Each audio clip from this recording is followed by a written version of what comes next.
You wake up, check your phone.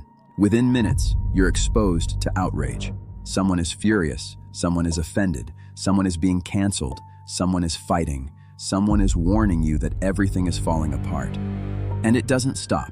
Every scroll, every click, every platform, every day.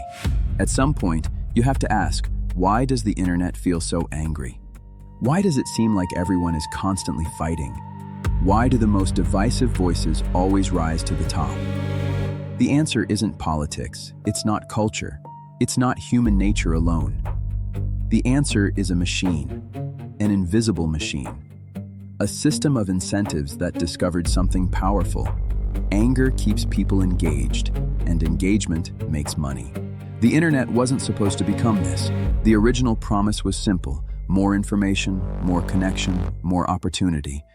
The world would become smarter, more informed, more connected. For a while, it seemed true. You could learn almost anything, talk to anyone, build communities around shared interests. Information flowed more freely than ever before, but something changed. Not because the technology changed, because the incentives changed. As platforms grew, they faced a challenge. How do you keep billions of people coming back every day? How do you hold their attention longer? How do you increase engagement? How do you sell more advertising? Those questions would reshape the internet. The platforms began measuring everything. Every click, every pause, every comment, every share, every second of attention. The goal was simple: show people more of what keeps them engaged. At first glance, that sounds reasonable. If you like cooking videos, show more cooking videos. If you like sports, show more sports. But the algorithms learned something unexpected. People don't engage most with content that makes them happy.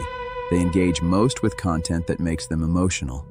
And among all emotions, one consistently outperformed the rest: anger, outrage, fear, indignation.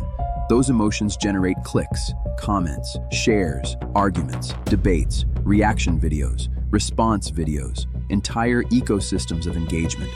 The algorithm doesn't care whether you're happy. It doesn't care whether you're informed. It doesn't care whether your day improves. It cares whether you stay. Think about what happens when you see a post that makes you angry. You stop scrolling, you read it, you react to it, you think about it, you may comment, you may share it. You may argue with strangers. You may spend 10 minutes reading responses. All of that creates engagement. All of that creates attention. All of that creates advertising opportunities. From a business perspective, outrage is remarkably efficient. A calm person scrolls past, an angry person stays, and every extra second has value. The product isn't the post, the product isn't the platform, the product is attention, your attention. And outrage is one of the most reliable ways to capture it. The system creates a feedback loop. Content that generates outrage gets engagement. Engagement gets rewarded. Rewarded content gets promoted. Promoted content reaches more people. More people engage. The cycle repeats. Over time, creators learn the rules. Moderate opinions struggle. Extreme opinions spread. Nuance struggles. Certainty spreads. Complex discussions struggle. Emotional reactions spread. The loudest voices gain the largest audiences. Not because they're right, not because they're wrong, because they generate engagement. The machine rewards whatever keeps people watching, and outrage works. This would be less concerning if it stayed online. It doesn't. The effects spill into real life. People become more anxious, more fearful, more suspicious, more divided. The constant exposure changes perception. When every feed is filled with conflict, the world begins to feel more hostile than it actually is. When every headline is optimized for emotional reaction, reality starts to look distorted. The machine doesn't need everyone to become angry.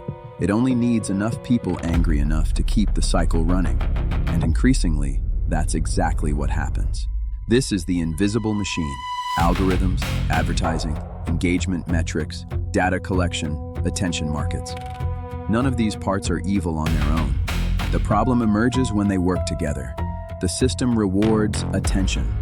Attention rewards outrage. Outrage rewards division. Division generates more attention. The machine isn't asking what makes society healthier. It's asking what keeps users engaged. Those are very different questions. Can you escape it? Not completely. The machine surrounds us. But understanding it changes everything. The moment you recognize the incentives, the spell begins to break. You stop assuming the most viral content is the most important. You stop confusing engagement with truth. You stop rewarding outrage with attention. Most importantly, you begin asking a different question. Not, what do they want me to think? But, what incentive is driving this message? Because once you understand the incentives, you start seeing the machine.